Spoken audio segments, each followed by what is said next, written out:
C'est bon? Très bien, merci. Bien, nous étions arrêtés la dernière fois à la fin du paragraphe 65. C'est-à-dire qu'on avait vu tout ce qui concernait la théorie de l'idée fictive.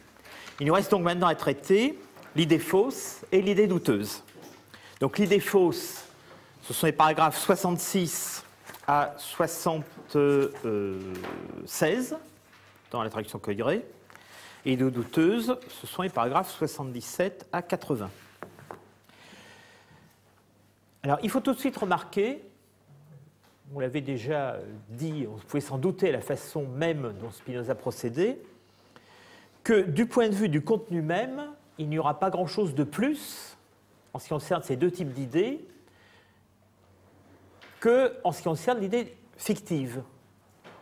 La fiction est au fond le paradigme de l'idée qui n'est pas vraie. Donc une fois qu'on a traité la fiction, il n'y a pratiquement plus rien à dire en ce qui concerne la fausseté et le doute, ou plutôt ce qu'il y aura à dire concernant l'un et l'autre portera sur d'autres questions que leur différence avec le vrai. Et vous verrez que Spinoza sera amené simplement, pour l'essentiel, à résumer ce qu'il a dit précédemment sur la fiction.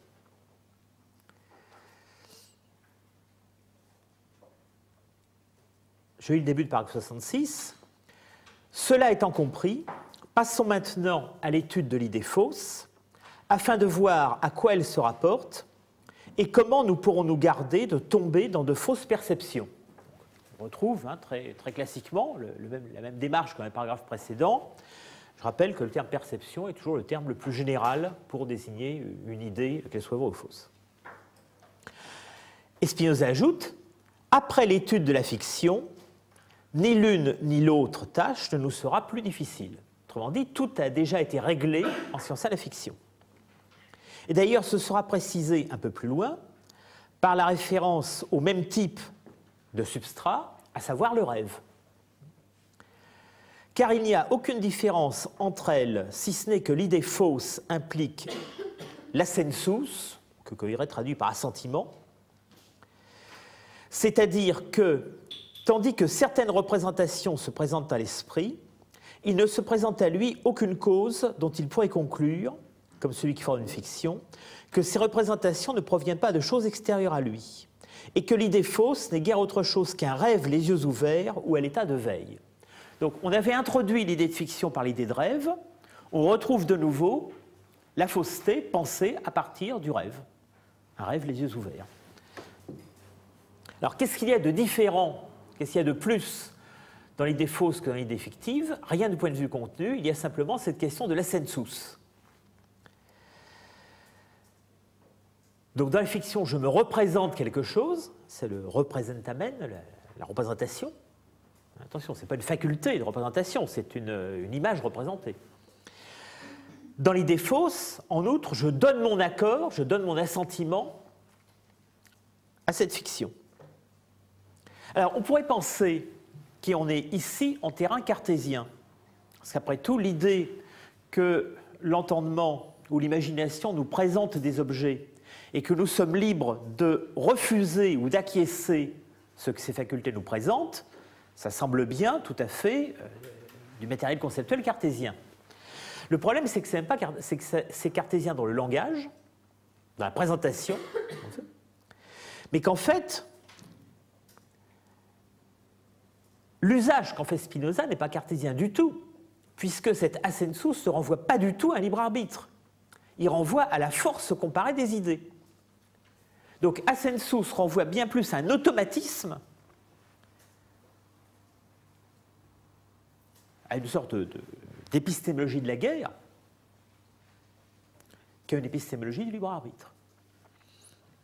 C'est même tellement évident pour Spinoza qu'il prend à peine le temps de le dire.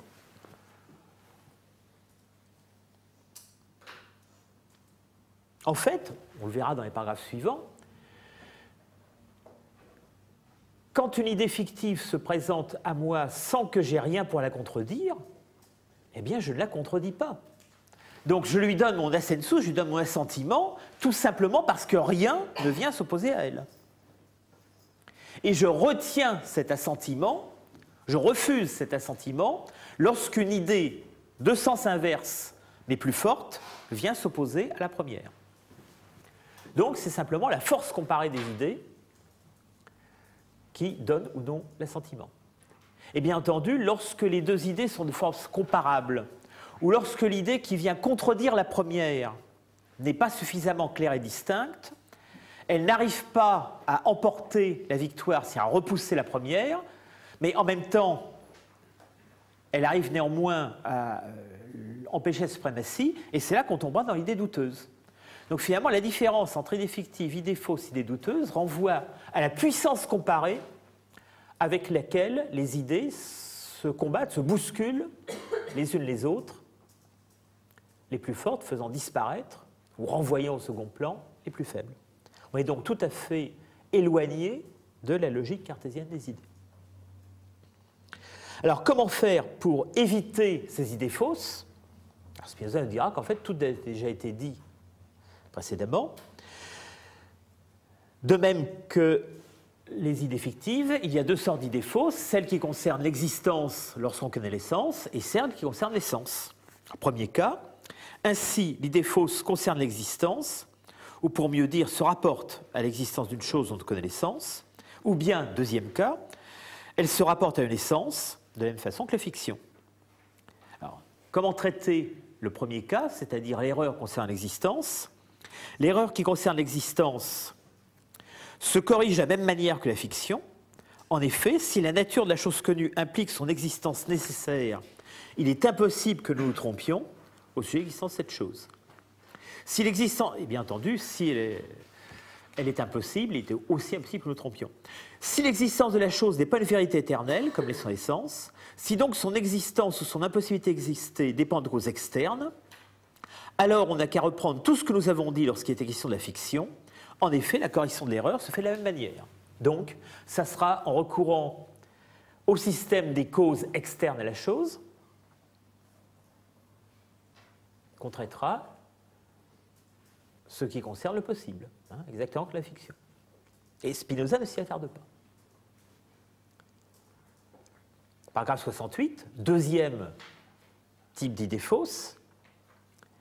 En ce qui concerne l'autre genre d'erreur, celui qui se rapporte aux essences ou encore aux actions. Remarquez le « ou encore aux actions » qui apparaît pour la première fois. Il n'avait pas été dit en ce qui concerne la fiction, mais il n'est pas dit ici que c'est spécifique à l'erreur. De telles perceptions sont toujours nécessairement confuses et composées de diverses perceptions confuses de choses existant dans la nature. C'est exactement ce qui avait été dit pour les fictions. Suit une liste d'exemples qui ne reprend pas mot à mot les exemples des fictions, mais qui font partie de la même série.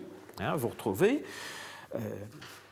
les hommes se laissent persuader qu'il y a des divinités dans les bois, les images, les animaux, qu'il y a des corps dont le mélange seul produit l'intelligence, que des cadavres raisonnent, marchent, parlent, que Dieu se trompe, etc.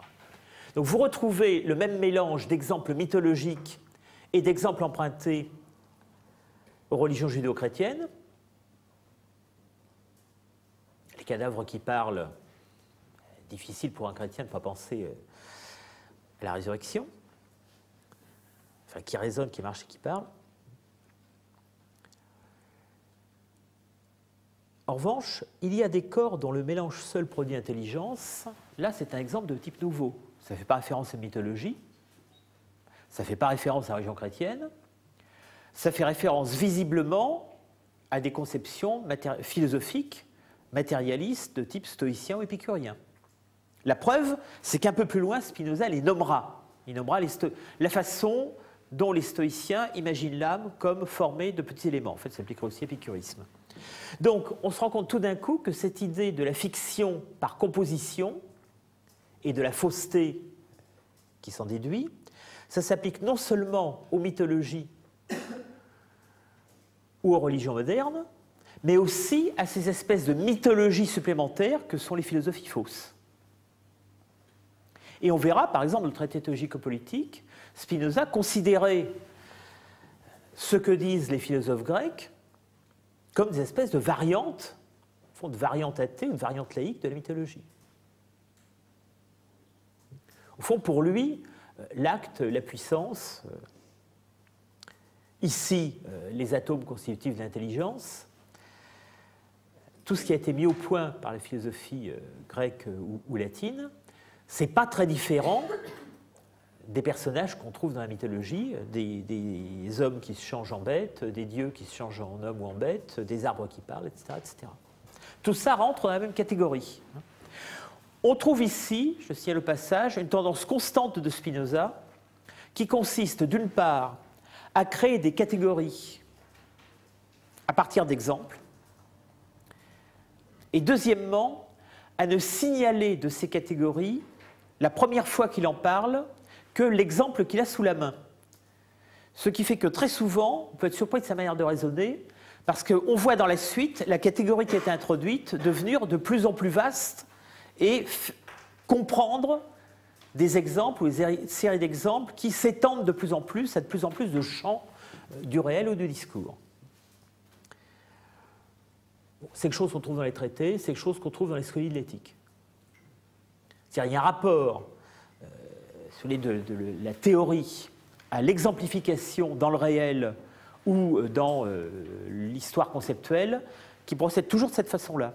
On fabrique des catégories générales, mais on ne commence pas par la catégorie générale, on commence par l'exemple le plus flagrant. Et il n'est pas forcément le plus flagrant en soi, il est le plus flagrant dans la discussion présente. Et dans la suite, en faisant référence à la construction de cette catégorie, on ajoutera des exemples supplémentaires. Donc ici, on voit l'exemple philosophique venir s'ajouter aux exemples mythologiques. Et oui, précisément, cet exemple philosophique, il réapparaîtra un peu plus loin pour les stoïciens. Donc, les idées qui sont claires et distinctes ne peuvent jamais être fausses, car les idées de choses qui sont conçues clairement et distinctement, soit sont absolument simples, soit composées d'idées parfaitement simples, c'est-à-dire déduites d'idées parfaitement simples. Or, que l'idée absolument simple peut être fausse, n'importe qui pourra voir, pourvu qu'il sache ce qu'est le vrai, c'est-à-dire l'entendement, et en même temps ce qu'est le faux. Deux choses à remarquer dans cette phrase. Premièrement, Spinoza répète ici ce qu'il a dit à propos de la fiction. Pas d'erreur sur le simple, pas d'erreur sur la composition réglée du simple. Deuxièmement, une nouvelle idée s'introduit dans les deux dernières lignes du paragraphe. Ce que c'est que le vrai, ce que c'est que l'entendement, et le vrai, c'est l'entendement. Donc, on peut avoir l'impression que dans cette section sur les idées fausses, Spinoza se contente de répéter, de façon peut-être plus claire et plus concise, ce qu'il a dit à propos des fictions. En fait, on n'apprend rien de nouveau, si ce n'est que c'est la même chose. Mais l'intérêt de cette section, c'est précisément l'introduction, une fois que le problème semble réglé, d'une réflexion sur le vrai et sur l'entendement, que nous n'avions pas vu apparaître jusqu'ici.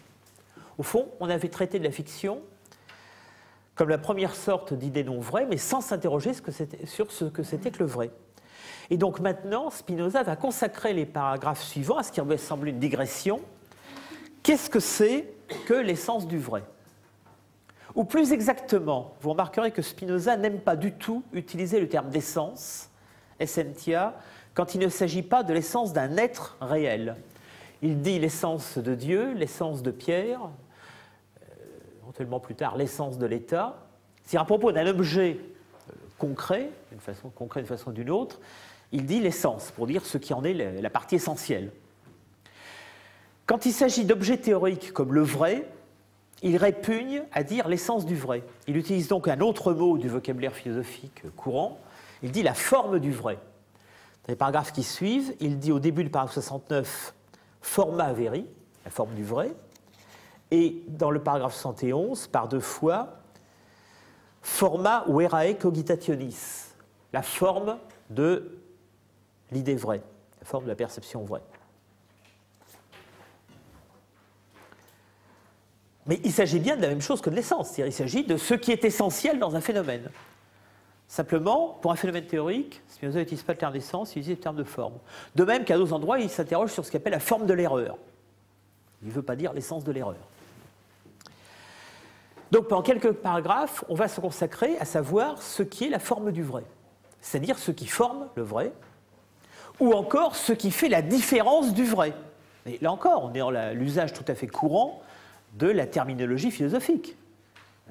Ce qui distingue une forme c'est une différence spécifique. Ce qui est la forme d'une espèce, c'est la différence. Et c'est pourquoi, vers la fin du paragraphe 70, au lieu de cette formule, la forme du vrai, on verra Spinoza dire « hanc differentiam », cette différence. Mais cette différence est exactement synonyme de cette forme. Donc, cette discussion sur le vrai a été introduite à la fin de la discussion sur l'idée fausse par cette remarque que l'idée absolument simple ne peut être fausse, c'est ce que n'importe qui pourra voir, pourvu qu'il sache ce qu'est le vrai, c'est-à-dire l'entendement, et en même temps ce qu'est le faux. Donc, qu'est-ce que c'est que le vrai et en même temps l'entendement ?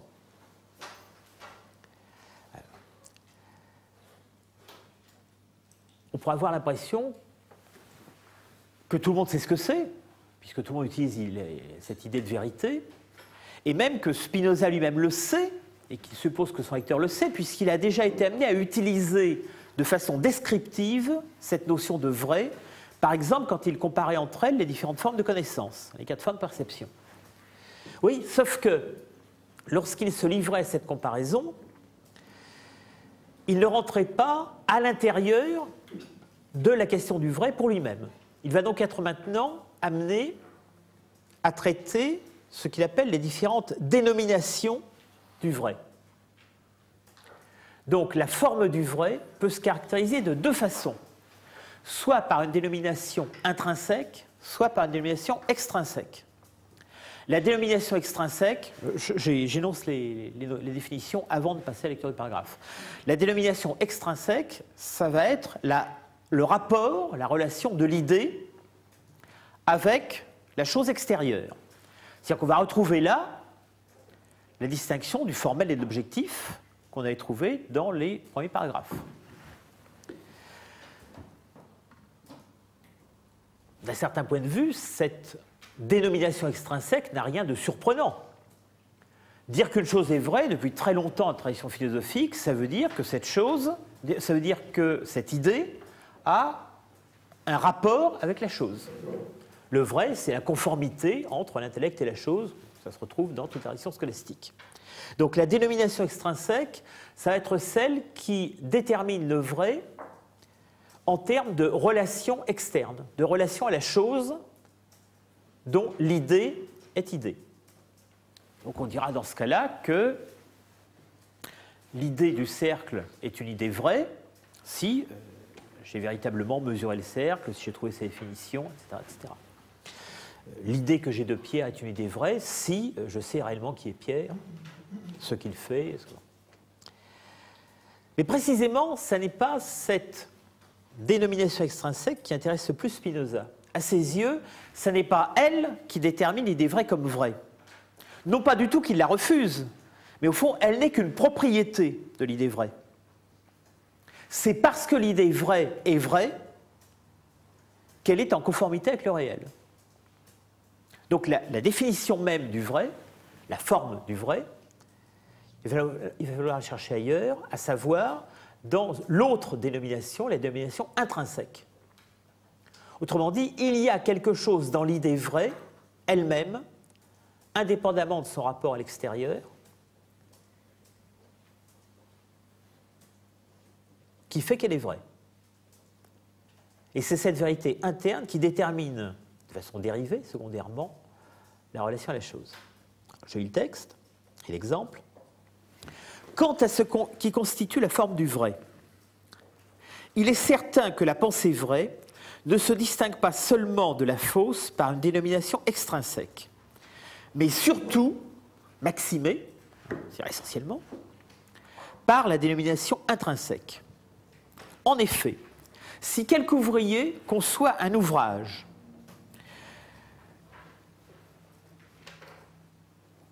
correctement, l'ouvrier c'est Faber, s'il le conçoit, bien que cet ouvrage n'ait jamais existé, et même ne doive jamais exister, sa pensée est néanmoins vraie. Que cet ouvrage existe ou non, cette pensée est la même. Alors, comment comprendre est-ce qu'on n'est pas là dans le domaine de la fiction? Non, parce qu'il y a le terme que je traduis par correctement, qui est ordiné. nam si quis faber ordine concapit fabricam aliquam. Donc, l'ouvrier qui conçoit un ouvrage peut le concevoir de deux façons. Soit en respectant l'ordre, on retrouve ce terme ordiné qu'on a toujours trouvé depuis le début du texte, finalement, débiteur ordiné. Et on se rend compte maintenant que ce terme d'ordiné, ce terme de ordo, l'ordre, renvoie, c'est lui qui détermine la question de la vérité. Il y a donc deux façons, par exemple pour un architecte, de se représenter ce que c'est qu'un temple. Cet exemple sera donné un peu plus loin. Ou bien il ne le fait pas selon l'ordre, et dans ce cas-là, ce qu'il construit est une fiction. Et au cas où il essaierait de construire le temple s'écroulerait. Ou bien il se le représente selon l'ordre. Et qu'est-ce que ça veut dire pour un architecte se représenter sa construction selon l'ordre? Ça veut dire connaître les règles mathématiques, physiques, qui vont permettre que les matériaux soient présents, qu'ils soient équilibrés, que le toit tienne debout, que les colonnes ne s'écroulent pas, que les gens puissent rentrer, etc., etc. Autrement dit, le terme ordiné renvoie ici à la connaissance scientifique, à la fois des matériaux disponibles, de la fonction que devra avoir l'objet fabriqué,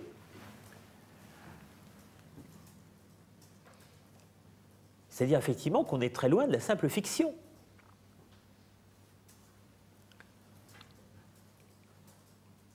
Donc on dira que le plan du temple édifié mentalement par l'architecte est vrai pour une raison interne, indépendamment du fait qu'ensuite le temple soit construit ou pas. Cette raison interne, c'est qu'il suit les règles scientifiques par lesquelles on doit le construire. Et c'est parce qu'il suit ces règles scientifiques que ensuite, quand on le construira, le temple ne s'écroulera pas. Donc, c'est vrai, la domination externe sera bien la conséquence de la détermination interne. Alors, on pourrait objecter, mais attendez, ça, c'est pas du tout le rapport de l'idée à son objet. C'est le rapport du plan à l'objet fabriqué. Justement, le coup de force théorique de Spinoza ici, c'est de nous dire que le rapport réel d'une idée à son idéa, c'est le même que le rapport du plan à l'objet fabriqué. Ce n'est pas une image. C'est le même en ce sens que l'idée de l'objet réel, comme le plan de l'objet fabriqué, renvoie à une consécution scientifique. Donc l'idée n'est pas quelque chose qui fonctionne tout seul, mais elle n'est idée vraie que parce qu'elle est la suite de la concaténation d'une série de théorèmes, qu'elle est la suite d'une série de démonstrations. Donc, conclusion du premier exemple, la vérité intrinsèque de l'idée vraie ne dépend pas de son rapport au réel, bien que ce rapport soit très important. Deuxième exemple, qui va inverser la question, et au contraire, si quelqu'un dit par exemple que Pierre existe, sans savoir cependant que Pierre existe, sa pensée en ce qui le concerne est fausse, ou si l'on préfère n'est pas vraie, encore que Pierre existe effectivement. Donc, par exemple, si au XIIIe ou XIVe siècle, quelqu'un dit « il y a un continent très éloigné dans lequel habitent des gens qui s'appellent les Indiens », quand il dit ça, c'est une fiction. Si deux siècles après, on découvre qu'il y a vraiment un continent très éloigné et que les Indiens existent, l'existence réelle de ces Indiens ne prouve pas du tout la vérité de la pensée qui avait été énoncée 2 siècles avant, tout simplement parce que celui qui l'avait énoncé n'avait aucune démonstration pour le dire. C'était donc réellement une fiction. Donc, il peut très bien arriver qu'une fiction tombe juste, ça ne prouve pas la vérité de la fiction. Donc, deuxième preuve, cette fois à contrario, de l'absence de rapport direct entre existence et vérité. Ou plutôt, de l'absence de rapport causal de l'existence à la vérité.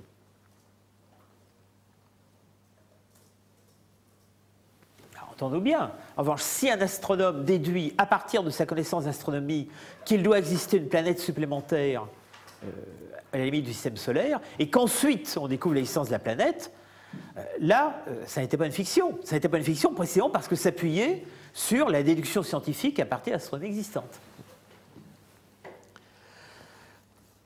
Paragraphe 70, d'où il suit qu'il y a dans les idées quelque chose de réel, dari aliquid reale, par quoi les vraies se distinguent des fausses. Donc c'est ce aliquid reale, ce quelque chose de réel, c'est-à-dire en fait la présence de la déduction scientifique, qui est la dénomination interne du vrai. C'est cela que nous devons posséder maintenant, que nous devons étudier maintenant, afin de posséder la meilleure norme de vérité et de connaître les propriétés de l'entendement. Alors remarquez que Spinoza n'explicite pas plus l'équivalence qu'il a énoncée un peu plus haut entre vrai et entendement. Il se contente de raisonner sur le registre du vrai et de rappeler de temps en temps que ce que nous apprenons sur le vrai, ça nous informe aussi sur l'entendement. Visiblement, il garde en réserve tout cela pour la deuxième partie de la méthode où il s'interrogera sur la définition et propriétés de l'entendement. Mais il faut bien voir que tout ce qui est dit là commence au fond à accumuler des jalons pour la théorie de l'entendement qui sera la fin du traité. Ou plutôt qu'il n'y sera pas, ou qu'il n'y sera qu'incomplètement parce que le traité est achevé. Mais quand on sera à la fin du traité, il faudra se souvenir de ce qu'on a trouvé ici, où à chaque fois il énonce que ce qu'il dit du vrai, ça nous apprend quelque chose sur le fonctionnement de l'entendement. Bon, on voit bien ici. Qu'est-ce que nous apprend sur le fonctionnement de l'entendement? Ça nous apprend que ce n'est pas par rapport direct au réel que l'entendement fabrique des idées vraies, c'est en déduisant les idées vraies d'autres idées vraies.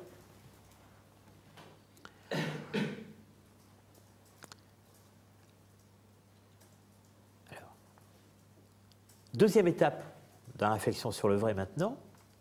Or, il ne faut pas dire que cette différence, voilà le cette différence qui remplace cette forme, provient de ce que la pensée vraie sait connaître les choses par leur cause première.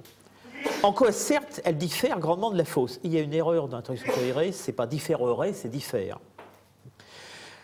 Tel que je l'ai expliqué plus haut. Donc, connaître les choses par leur cause première, c'est très important dans la distinction entre les idées vraies et les fausses, mais ça n'est pas cela la différence, la forme spécifique de l'idée vraie. Pourquoi? Pour deux raisons. Premièrement, la pensée qui enveloppe objectivement l'essence de quelques principes qui n'a pas de cause est connue en soi et par soi est également dite vraie. Donc si on ne connaître, c'était uniquement connaître par les causes, à ce moment-là, ce qui n'a pas de cause ne sera pas connu. Remarquez que l'idée d'être cause de soi n'apparaît pas du tout dans ce texte. Donc il y a des principes qui n'ont pas de cause, des principes qui sont vrais par leur essence. Et donc, si on se contentait de dire connaître les choses par première, connaître vraiment, c'est connaître les choses par première cause, on éliminerait cette catégorie importante des choses qui sont connues directement par leur essence. Mais ça ne suffit pas. Ça ne suffit pas parce que Spinoza veut aussi réserver le cas des choses dont on reconstruit une idée vraie sans passer par leur cause contingente, occasionnelle, pour utiliser un vocabulaire que Spinoza, mais en reconstituant une cause qui est tout aussi vraie mais plus simple. Et il va donner l'exemple des constructions géométriques.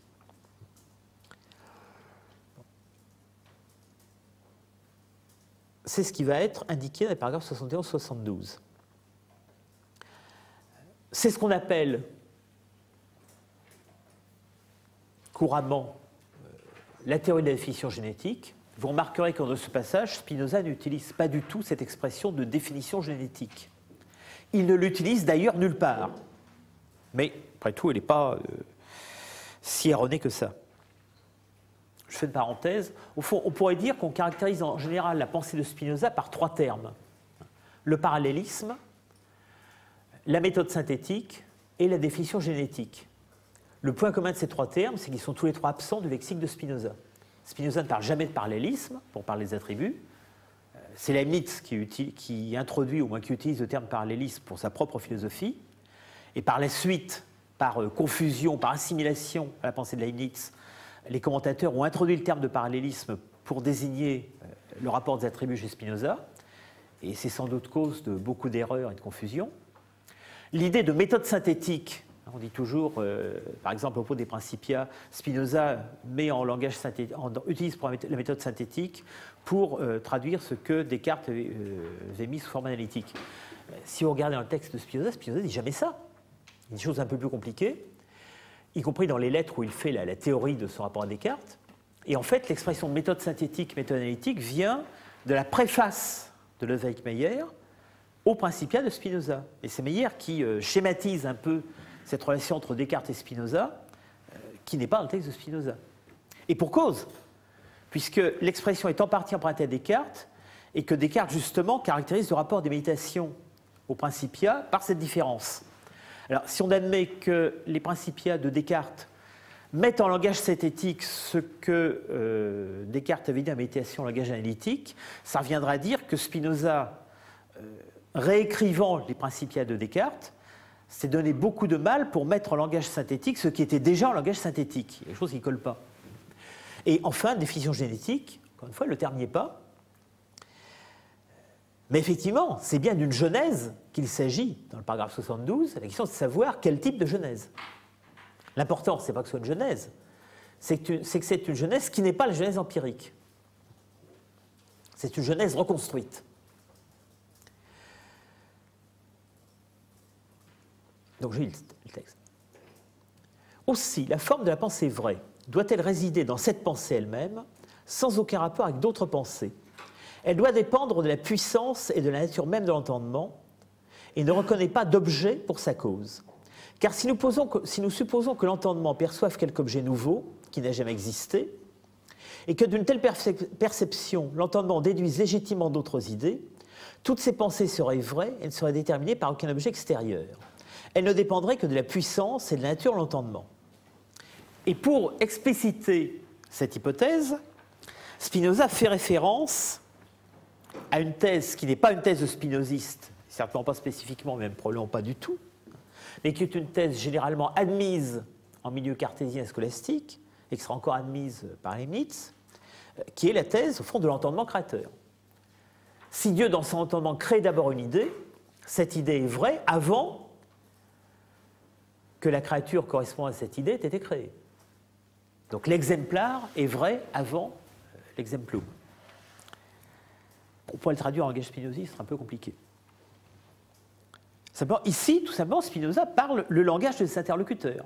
Vous admettez qu'il y a un entendement créateur, eh bien, si vous admettez cela, vous devez admettre qu'il y a dans l'entendement de Dieu des idées qui sont vraies avant que des choses leur correspondent.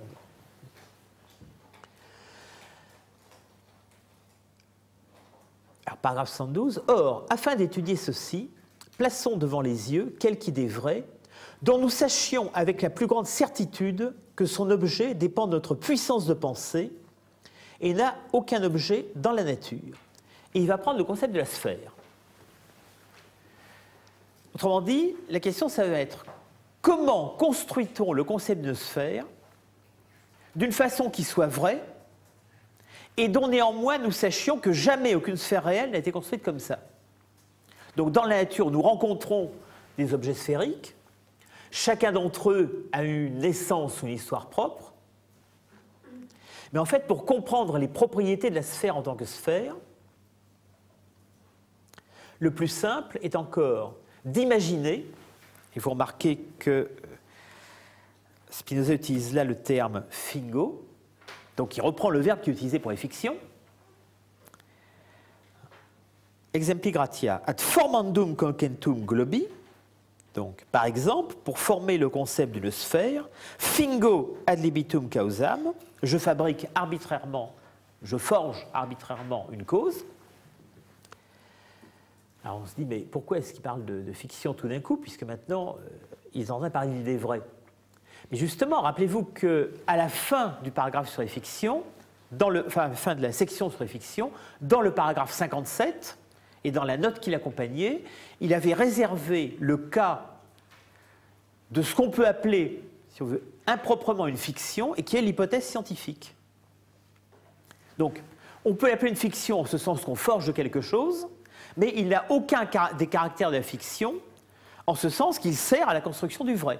C'était le cas, par exemple, des hypothèses astronomiques. C'était le cas aussi des démonstrations par l'absurde. Bon, ici, on en retrouve un autre cas, c'est le cas de la définition génétique de la sphère. Pour fabriquer idéalement une sphère, je me représente un demi-cercle et je fais tourner ce demi-cercle sur son diamètre. Donc le demi-cercle tournant dans l'espace trace la sphère, et à partir de cette définition, la sphère est engendrée par un demi-cercle tournant sur lui-même, je peux déduire les propriétés réelles, les propriétés vraies du cercle. Donc on a bien là une idée. Remarquez que ce que Spinoza ici appelle idée, c'est une définition génétique, c'est-à-dire la définition d'une production. L'idée de la sphère ici, elle consiste à dire la sphère est ce qui est produit par le mouvement d'un demi-cercle sur lui-même dans l'espace. Cette idée ne renvoie pas à un processus réel. Jamais aucun des objets sphériques que nous rencontrons dans la nature n'a été fabriqué comme ça. Et néanmoins, elle est vraie. Pourquoi est-ce qu'elle est vraie? Elle est vraie parce qu'elle correspond à ce que la géométrie nous a appris des propriétés du cercle et du mouvement.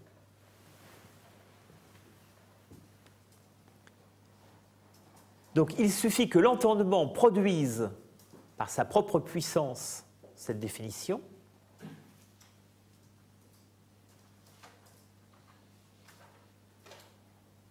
pour que l'idée ait les caractéristiques, la forme du vrai.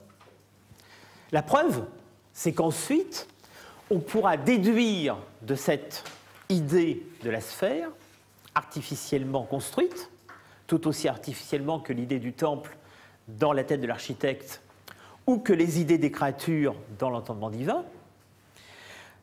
De cette idée artificiellement construite, on pourra déduire les propriétés vraies du cercle et, retour sur la domination extrinsèque, ces propriétés vraies s'appliqueront réellement aux objets sphériques. C'est-à-dire que les objets sphériques présenteront de fait les caractéristiques que nous venons de déduire artificiellement de la sphère.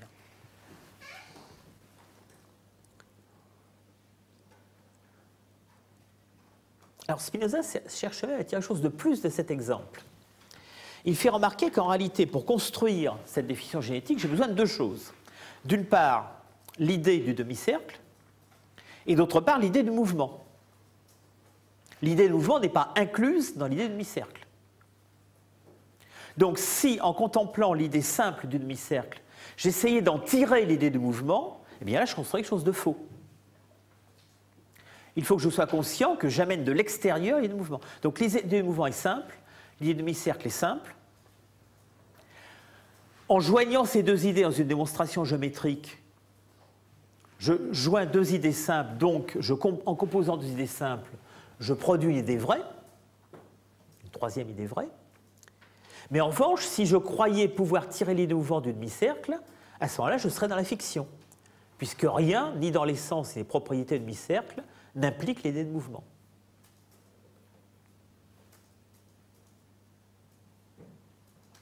Alors on pourrait objecter, mais si, d'ailleurs il l'a dit un peu plus haut, dans l'idée de cercle, il y a l'idée du mouvement d'un point qui tourne autour d'un centre, ou d'un diamètre qui tourne sur lui-même. Oui, mais c'est justement pas ce mouvement-là. Ce n'est plus un mouvement dans le plan dont il s'agit, c'est un mouvement autour d'un axe dans l'espace. Donc, à chaque fois, ce qui nous ferait croire qu'on a déjà idée de mouvement dans l'idée de cercle, c'est une abstraction du mouvement. Ça serait le processus consisterait à confondre ce mouvement singulier qui est le mouvement dans l'espace et ce mouvement singulier qui est le mouvement dans le plan. Donc, si je conçois le mouvement de façon abstraite, je pourrais croire que dans l'idée même de cercle ou de demi-cercle, il y a des mouvements. Mais en réalité, le mouvement dont j'ai besoin pour ces sphères n'est pas ce mouvement-là. Donc effectivement, on voit bien se confirmer ce que Spinoza a dit plus haut. Chaque fois que je pense abstraitement, c'est-à-dire que je confonds des singuliers, je construis des fictions.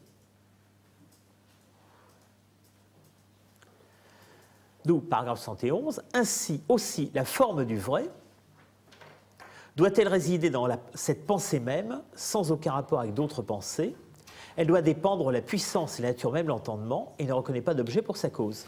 Alors on pourrait dire, mais attendez, comment est-ce que c'est possible? Spinoza dit à la fois que la forme du vrai réside dans l'idée seule, donc qu'elle ne dépend pas d'un autre objet, Et en même temps, il construit cette idée avec d'autres objets conceptuels. Mais précisément, quand il dit cette idée seule, il veut dire pas avec d'autres objets réels. Mais en revanche, l'isolement de l'idée vraie n'est pas du tout incompatible avec sa déduction à partir d'autres objets conceptuels. L'erreur, ce serait de croire justement que le rapport de l'idée vraie avec l'objet externe détermine sa vérité. Ce rapport existe, mais ce n'est pas lui qui est déterminant. Ce qui est déterminant, c'est son rapport avec la production théorique qui se place uniquement dans l'espace de l'automate intellectuel.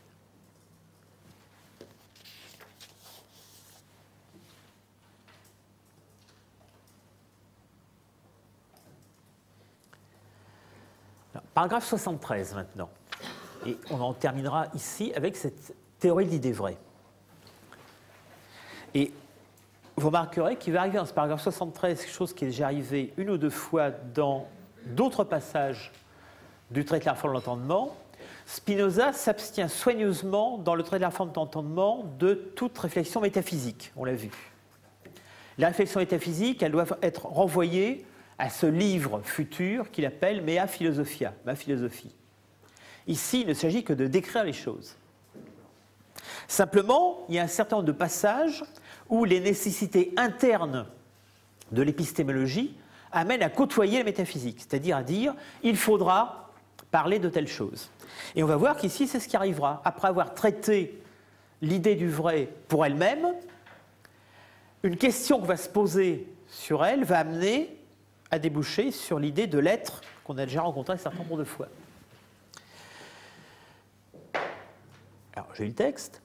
Il ne reste donc qu'à rechercher par quelle puissance notre esprit peut les former et jusqu'où s'étend cette puissance.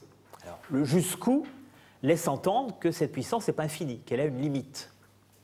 Et c'est cette question de la limite qui va nous faire déboucher dans une interrogation métaphysique. Ayant trouvé cela, nous verrons facilement la connaissance la plus haute à laquelle nous pouvons parvenir. En effet, il est certain que cette puissance ne s'étend pas à l'infini. Donc, notre entendement a bien une puissance de former cette idée vraie, mais elle n'est pas infinie. Comment est-ce qu'on le sait? On le sait tout simplement parce qu'on a vu qu'on formait des idées fausses. Mais là, on va rencontrer une difficulté que Descartes a rencontrée de façon différente sur un autre terrain. Maintenant qu'on a montré que l'entendement formait des idées vraies, qui ne pouvait que former des idées vraies, s'il fait attention, s'il ne conjugue pas des termes abstraits. Comment se fait-il que parfois nous ayons des idées fausses? Alors, on verra la réponse en fin de paragraphe consistera à dire qu'au fond, nous ne sommes pas un entendement. Nous participons à un entendement, le terme participe n'y est pas, mais le terme pars s'y trouve. S'il est vrai qu'un entendement ne produit que du vrai, si de fait il nous arrive de produire parfois du vrai, parfois du faux, c'est donc que nous ne sommes que partiellement un entendement. Il existe donc un entendement, pas nous, qui produit uniquement du vrai, et nous sommes une partie de cet entendement. Donc l'idée que l'homme est une parse d'un entendement plus vaste, et que lui-même, à rigoureusement parler, n'est pas un entendement, c'est quelque chose évidemment qui nous dépend dans la métaphysique de l'éthique. Mais il faut remarquer qu'elle n'est mentionnée ici de façon très discrète, et néanmoins très affirmative, dans une sorte d'élargissement de la réflexion épistémologique. Donc, je reprends au milieu du paragraphe 73. En effet, il est certain que cette puissance ne s'étend pas à l'infini, car lorsque nous attribuons à quelque objet quelque chose qui n'est pas contenu dans le concept que nous en avons formé, cela indique un défaut de notre perception. Donc vous notez ici le terme defectus, un défaut. Ou veut dire que nous avons des pensées et idées en quelque sorte mutilées et tronquées. C'est la première fois dans le texte que Spinoza détermine le faux comme étant mutilé et tronqué. Alors, chez Descartes, les limites de notre connaissance renvoyaient bien à un défaut, mais ce défaut était la preuve de notre imperfection.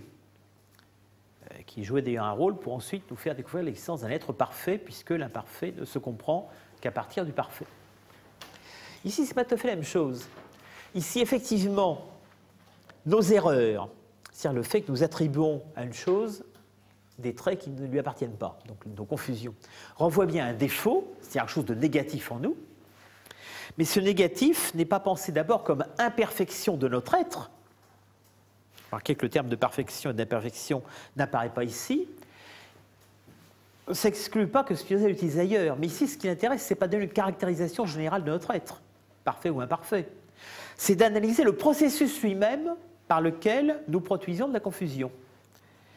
Et ce qui est intéressant, c'est qu'il le produit comme soustraction. Une idée confuse ou une idée fausse, c'est la première fois qu'il le dit, c'est une idée vraie mutilée. C'est-à-dire une idée vraie à laquelle il manque quelque chose. On pourrait être tenté, en ayant lu ce qui précédait, de dire au contraire que l'idée fausse, c'est une idée vraie, quelque chose en plus.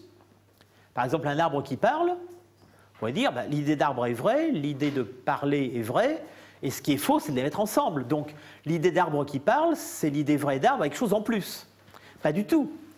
Parce que l'idée d'arbre qui parle, c'est l'idée d'arbre avec quelque chose en moins. C'est l'idée d'arbre de laquelle on a retiré la connaissance botanique, biologique, des faits qui l'empêchent de parler. C'est-à-dire, il faut que je retire quelque chose, certains traits essentiels à l'idée d'une chose, pour que je puisse lui ajouter des choses qui ne lui conviennent pas. Il faut que je retire de l'idée de Dieu un certain nombre de traits pour que je puisse avoir l'idée qu'il s'incarne. Il faut que je retire du cadavre un certain nombre de traits essentiels, par exemple l'idée de mort, tout simplement, l'idée d'arrêt de fonctionnement des fonctions vitales, pour que je puisse croire que le cadavre peut marcher, parler, et ainsi de suite. Autrement dit, effectivement, quand je crois ajouter quelque chose à une idée pour en faire une idée fausse, en réalité, sans m'en rendre compte, je soustrais à l'idée quelque chose, c'est-à-dire je n'ai de l'idée de cet objet qu'une partie. Si je peux croire qu'un arbre parle, c'est en fait que je ne possède qu'une partie de l'idée d'arbre. Si j'avais l'idée de l'arbre complète, je saurais que l'arbre a une structure organique telle qu'il ne peut pas parler. Donc les idées fausses sont bien des idées mutilées, des idées tronquées. Ce sont des idées vraies mutilées. Ce sont des idées vraies à qui manque quelque chose. Mais alors, où sont ces idées vraies, complètes? Réponse, elles sont dans un entendement plus vaste que le mien, ou peut-être dans un entendement tout court.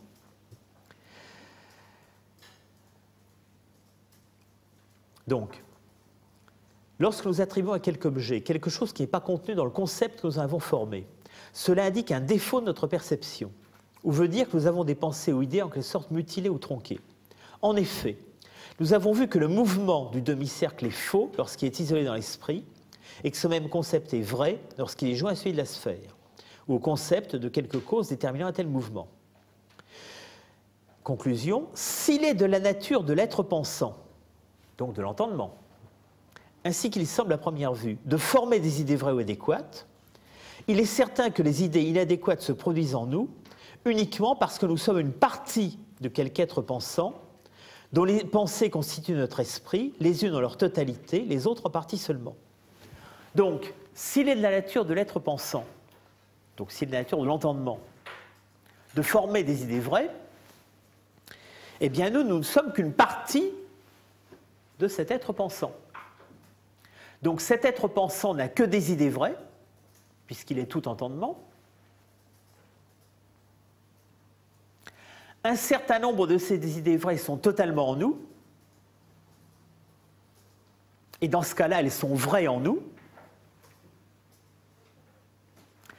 Un certain nombre d'autres ne sont que partiellement en nous, ce qui veut dire qu'elles sont en lui totalement vraies et en nous inadéquates. Donc le faux en nous se produit par mutilation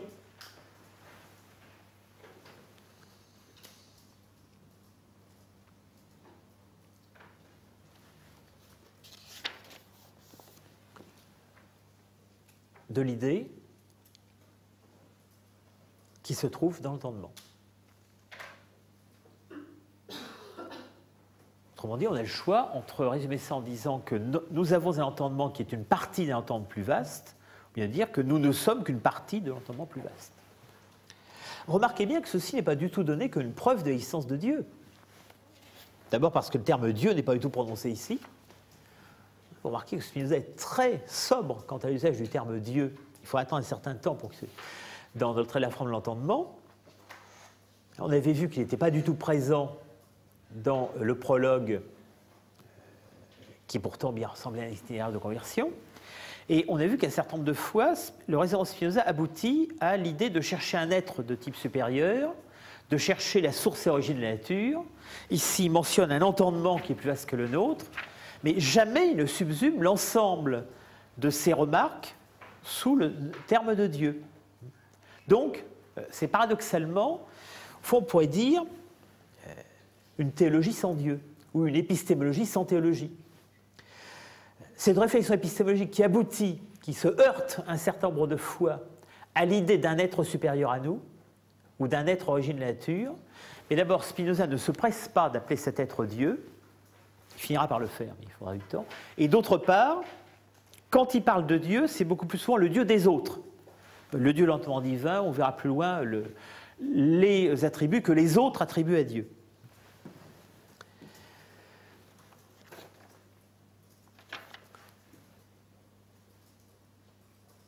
Donc au fond, la seule chose qui a été montrée ici, ce n'est pas l'existence de Dieu, c'est la nécessité qu'il y ait un entendement plus vaste que le nôtre. Tout simplement pour qu'il soit le lieu des idées vraies.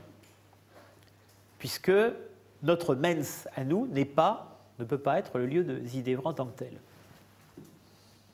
Même si elles peuvent s'y trouver. Et si elles peuvent y progresser. Parce qu'évidemment, la partie de notre entendement qui participe totalement à l'entendement divin, et la partie qui n'y participe pas totalement, donc qui fabrique des idées mutilées, ne sont pas des apports statiques. Tout le problème de la forme de l'entendement, c'est justement de les mettre dans un rapport dynamique, c'est-à-dire d'augmenter l'une aux dépens de l'autre. Bon, maintenant, il y a encore 3 paragraphes, paragraphes 74, 75, 76, avant d'en passer aux idées douteuses. De quoi s'agit-il? Alors, il ne s'agit plus maintenant des idées fausses en elles-mêmes, il ne s'agit plus de la question des sens du vrai, il s'agit d'une question plus compliquée dont Spinoza nous dit elle n'était pas nécessaire, on ne pouvait pas en parler à propos de la fiction, parce qu'il s'agit maintenant d'idées fausses de très complexes qui consistent à mélanger des idées qui viennent de l'entendement et des idées qui viennent de l'imagination.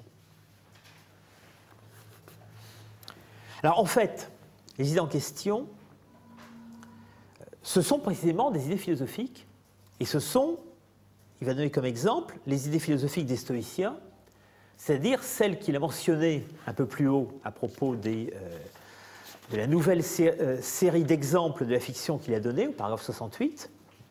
Il avait dit « Il y a des corps dont le mélange seul produit l'intelligence ». On voit maintenant à quoi servait l'introduction de cet exemple. Certains, parmi les stoïciens, ont entendu à quelque occasion le mot « âme » et aussi qu'elle est immortelle, chose dont ils n'avaient qu'une imagination confuse. Or, ils imaginaient et comprenaient en même temps que les corps les plus subtils pénètrent tous les autres et ne sont pénétrés par aucun. Donc, d'un côté, les stoïciens avaient une notion de l'âme immortelle, de l'autre, ils avaient une notion de la construction du monde par des corps subtils. Bon, chez les épicuriens, c'est des atomes, chez les stoïciens, c'est des éléments, peu importe. Comme ils imaginaient tout cela à la fois, et que cette imagination était accompagnée de la certitude d'un axiome, ils en vinrent immédiatement à la certitude que l'esprit est formé par ces corps subtils, que ces corps les plus subtils ne sont pas divisibles, etc. Autrement dit, les stoïciens, en mélangeant confusément l'idée vraie de l'âme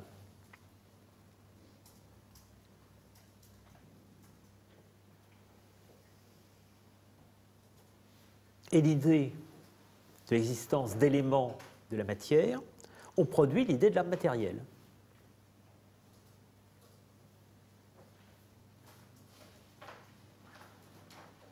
Donc ils ont mélangé des idées qui venaient de l'entendement et des idées qui venaient de l'imagination.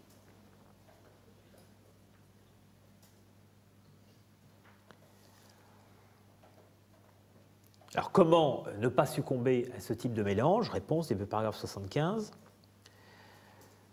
En nous efforçant d'examiner toutes nos perceptions selon la norme de la vie des vrais, en nous gardant de celles que nous avons acquises par ouï-dire ou par expérience vague, nous affranchissons également de cette sorte d'erreur. Ajoutez que cette sorte d'erreur provient de ce qu'on conçoit les choses d'une façon trop abstraite. Bon, nouvelle fois, c'est la non-considération de la singularité qui produit l'erreur. Bon, on pourrait dire ici, ça ajoute simplement une cause supplémentaire d'erreur et sa réfutation. Alors, ce qui est intéressant, en fait, c'est que Spinoza ne s'arrête pas là. Cette idée de singularité et d'abstraction va l'engager une nouvelle fois dans une digression qui l'oriente vers son champ métaphysique, c'est-à-dire vers la question qu'on avait abordée dans le paragraphe 42, la question de la fons et origo naturae, la source et origine de la nature. Rappelez-vous que quand il énonçait les règles de la méthode, il disait qu'il faudrait trouver le plus vite possible un être qui est la source et origine de la nature, parce qu'à partir de cet être, on pourrait déduire le plus grand nombre d'idées vraies possibles. Alors maintenant, il va revenir à cette question de la source et origine. Cette erreur, donc celle qui confond l'imagination et l'entendement, provient enfin de ce qu'on ne comprend pas les éléments premiers de toute la nature, ensuite de quoi, en procédant sans ordre et en confondant la nature à des axiomes abstraits, même s'ils sont vrais, on s'en confond soi-même et on pervertit l'ordre de la nature. Alors comment faire pour ne pas pervertir, c'est-à-dire pour procéder débito ordine, suivant l'ordre dû? Pour nous, par contre, si nous procédons de la façon aussi peu abstraite que possible, et commençons aussitôt que faire se peut par les premiers éléments, c'est-à-dire par la source et l'origine de la nature, une telle erreur n'est aucunement à craindre. Donc nous voilà ramenés à cette source et origine de la nature qui avait été mentionnée elliptiquement 30 paragraphes plus tôt, mais sans qu'on nous en dise beaucoup plus.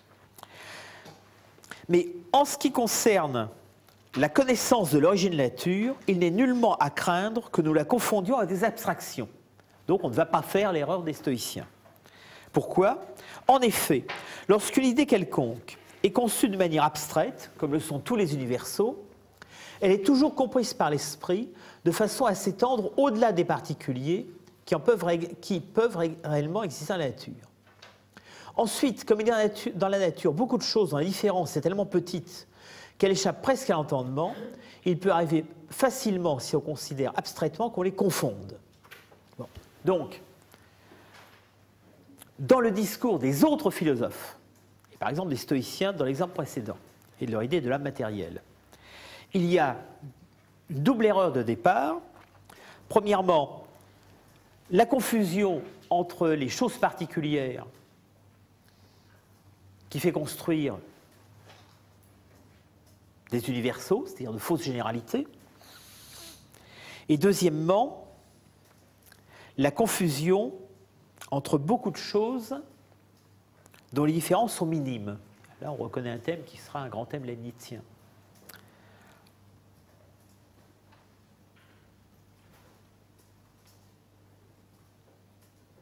Donc dans les deux cas, il peut y avoir confusion. Mais comme la source de la nature, ainsi que nous le verrons plus loin, donc on retrouve toujours cet agacement renvoi à plus tard de l'explication concernant cette origo naturae. Mais comme la source de la nature ne peut pas être conçue abstraitement ni à la manière d'un universel, et donc ne peut s'étendre dans l'entendement plus loin que dans la réalité, et qu'elle n'a aucune similitude avec choses changeantes, on ne doit craindre aucune confusion au sujet de son idée, pourvu que nous possédions la norme de la vérité. Car certainement cet être est unique, infini, c'est-à-dire est tout l'être, et en dehors de lui, il n'y a aucun être. Donc vous voyez, brusquement, la dernière phrase débouche dans une affirmation qu'on pourrait trouver dans l'éthique. Sauf que, bien entendu, elle n'est pas démontrée. Elle est simplement donnée comme un garant, en quelque sorte externe à l'analyse épistémologique à laquelle nous livrons ici, du fait que nous ne commettrons pas la confusion que commettent les autres philosophies. Tout simplement parce qu'elle est d'une singularité tellement forte qu'elle échappe à la confusion. Remarquez qu'encore une fois, cette source de nature n'est pas appelée Dieu, du moins dans le haut de la page, c'est-à-dire dans le texte lui-même. En revanche, dans la note que Spinoza ajoute à l'adjectif unique, il prend la peine de dire cette unité et probablement cette infinité, puisque c'est pluriel, ce ne sont pas des attributs de Dieu.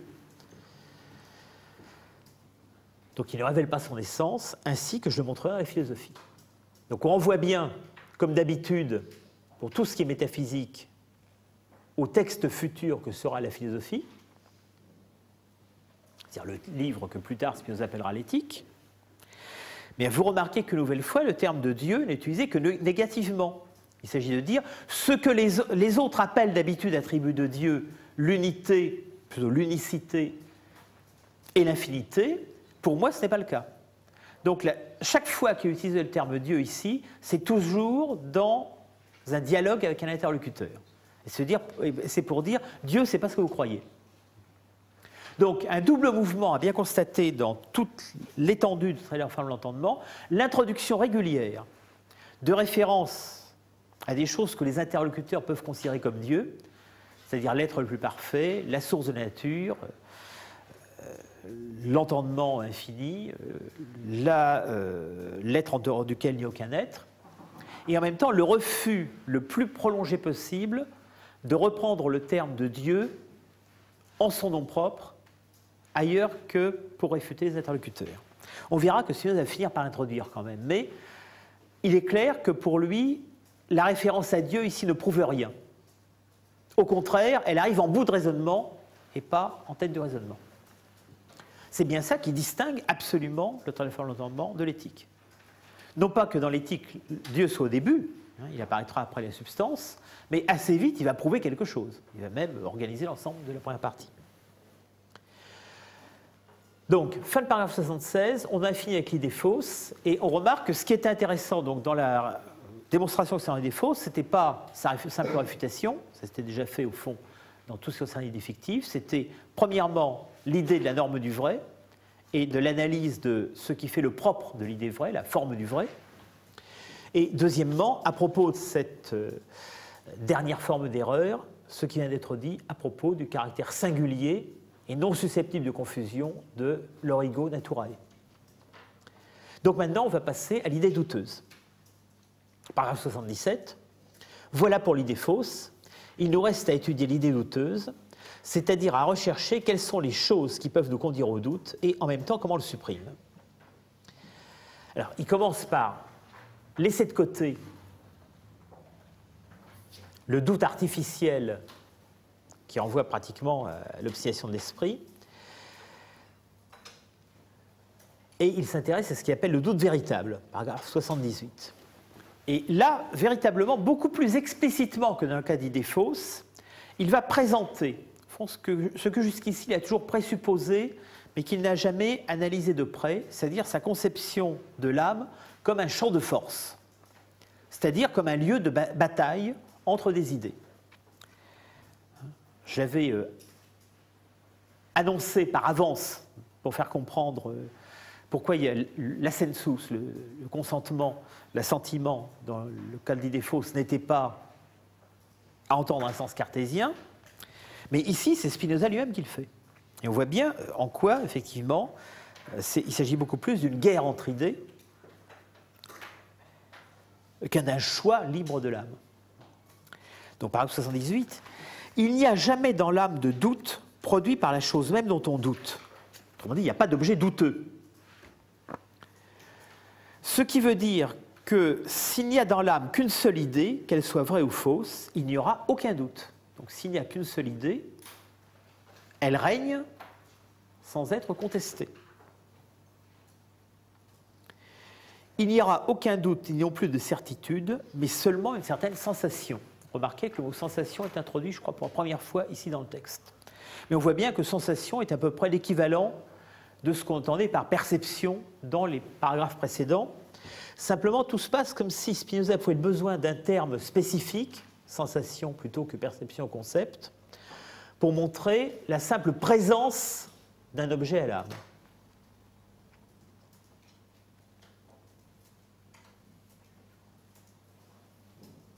Au fond, la sensation, c'est l'idée objective en tant qu'elle est là. Donc, il y aura une certaine sensation En effet, l'idée n'est en soi rien d'autre qu'une certaine sensation. Mais il y aura du doute en vertu d'une autre idée qui n'est pas suffisamment claire et distincte pour que nous puissions en faire quelque chose de certain concernant la chose dont nous doutons.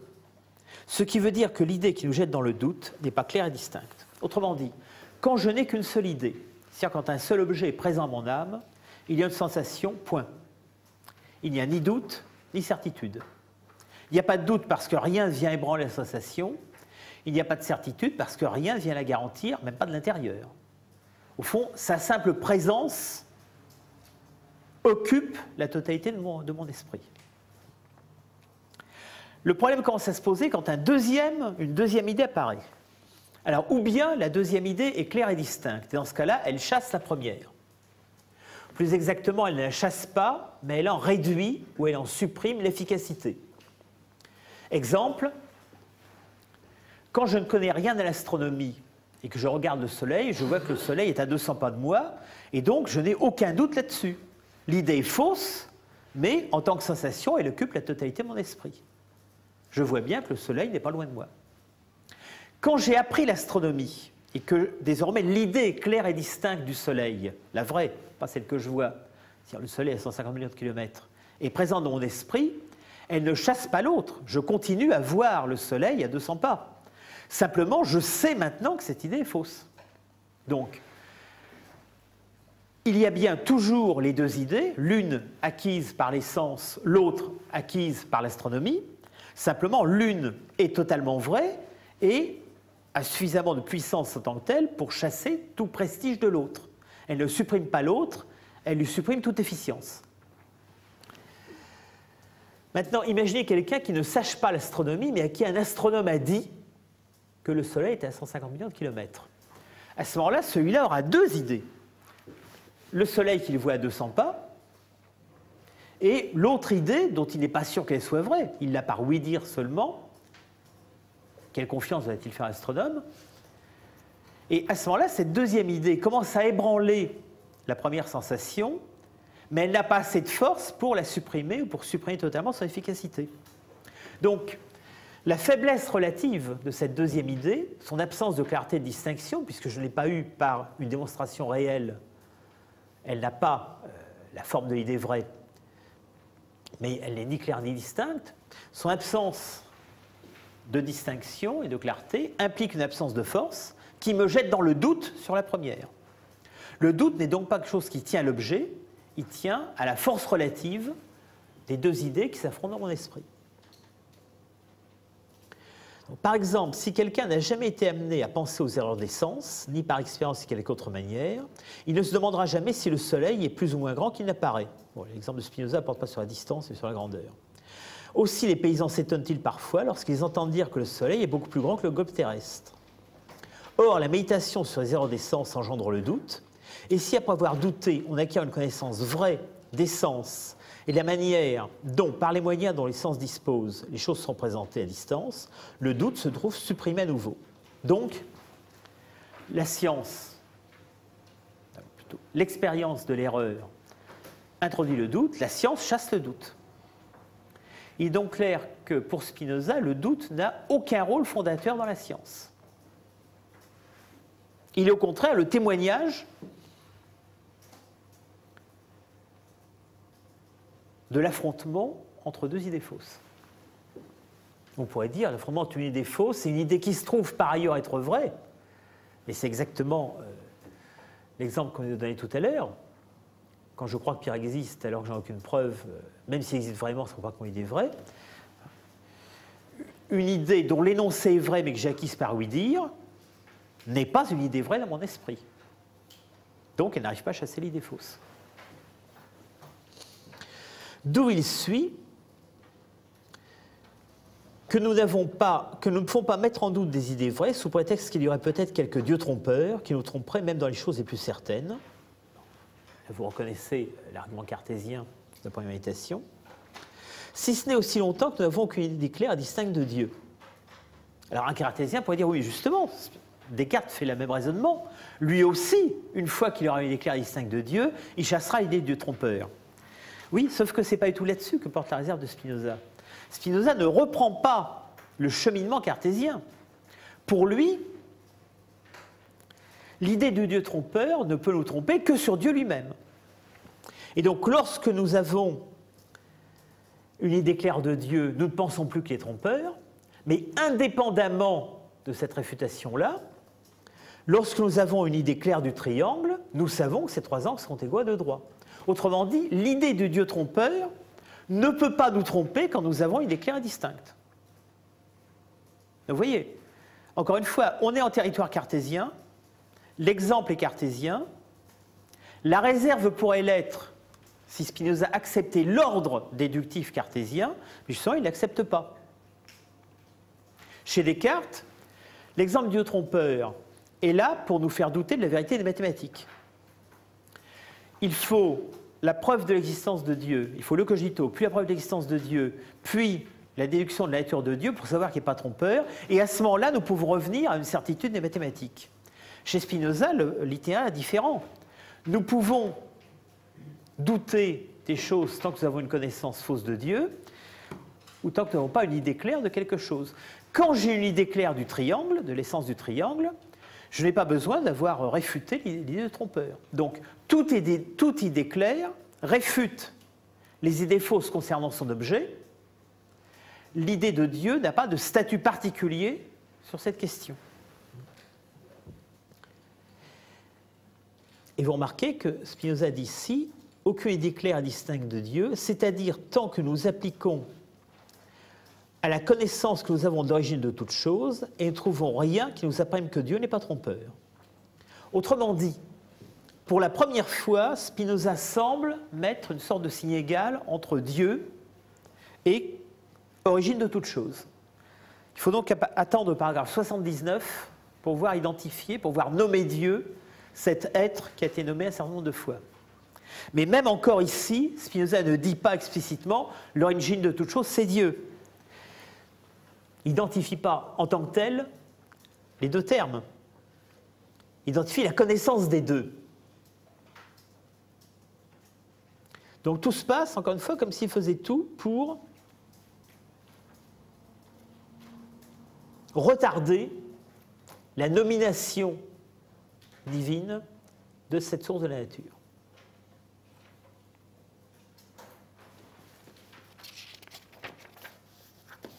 Bon, je saute la fin du paragraphe qui est moins intéressante. J'arrive au paragraphe 81. Alors, des paragraphes 81 à 90, on a un certain nombre d'annexes concernant la première partie de la méthode, qui concerne, alors, notamment la mémoire, l'oubli, l'imagination, le langage. Donc, paragraphe 81, 82, 83, pardon, la mémoire. Paragraphe 84, l'imagination.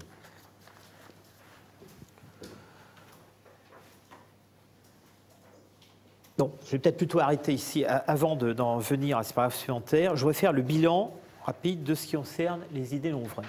Donc, on avait vu que la première partie de la méthode, c'était celle qui consistait à confronter les idées vraies et les autres types d'idées. C'est effectivement ce qu'a fait Spinoza, mais si on résume sa démarche, on se rend compte, premièrement, que le paradigme de l'idée non vraie, c'est la fiction. Deuxièmement, que la racine de la fiction, ça a été dit un certain nombre de fois, et ça a été dit encore plus clairement dans les annexes, c'est l'imagination. Mais alors que dans l'éthique, le terme central, ce sera l'imagination, ici le terme central, c'est la fiction. Pourquoi? Est-ce que Spinoza ne dispose pas encore d'une théorie de l'imagination? Il semble bien que si, la preuve, il va en parler. Mais tout simplement parce que dans la démarche qui est la sienne, qui est une démarche, on pourrait dire avec des termes qui sont pas ceux de Spinoza, épistémologique plus qu'ontologique, qui est une démarche qui s'intéresse à la description des erreurs et non pas à la question de leur production, l'accent mis sur la fiction consiste à regarder plus, à être attentif plus au caractère du faux, du douteux et du fictif, qu'à ce qui les produit. Dans l'éthique, ce sera évidemment renversé, on l'avait déjà vu.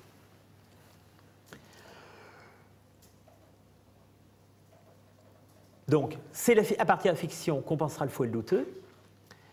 Mais on pourra remarquer que, comme c'était déjà le cas dans l'introduction, un certain nombre de thèses très fortes de Spinoza sont introduites en sorte en supplément, en digression par rapport aux réflexions sur les trois sortes d'idées non vraies. Tout ce qui concerne la caractéristique du vrai en lui-même. On serait peut-être attendu à ce que Spinoza dise d'abord « je vais dire ce que c'est que le vrai », et après, j'étudierai le faux, le fictif. Alors, il fait le contraire. Il annonce qu'il étudie le fictif, le faux, le douteux, et sans même l'avoir annoncé, comme dans une parenthèse, il énonce ce qui concerne la forme du vrai. Alors, on peut se demander pourquoi, là aussi. Je crois que la réponse, c'est qu'il ne peut déterminer ce qu'est la forme du vrai autrement que verbalement, qu'en s'appuyant sur un certain nombre de démonstrations qui ont déjà été données. Un peu comme dans le traité géopolitique, le chapitre 7 traitera de la méthode d'impression de l'écriture, alors qu'en fait, cette méthode a déjà été utilisée dans les 6 premiers chapitres. Donc tout se passe comme s'il y avait besoin d'avoir déjà parcouru une partie de l'itinéraire pour pouvoir réfléchir sur lui. Et enfin, on a vu qu'un certain nombre des chemins qu'il emprunte aboutissent, en fin de parcours, directement dans la détermination métaphysique de la source de la nature, de l'être le plus parfait, de l'entendement infini. Mais il faut remarquer que Spinoza ne se presse pas d'unifier entre elles ces différentes catégories, et moins encore de leur donner le nom de Dieu.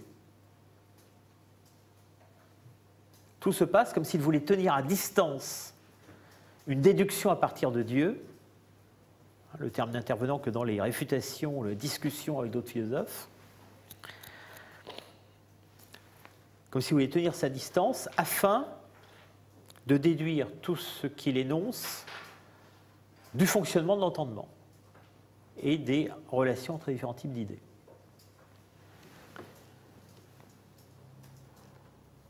Bien, j'arrête là pour aujourd'hui. Donc la prochaine fois, on verra les différents appendices de la première partie de la méthode et on commencera ce qui nous reste de la seconde partie, c'est-à-dire très peu de choses.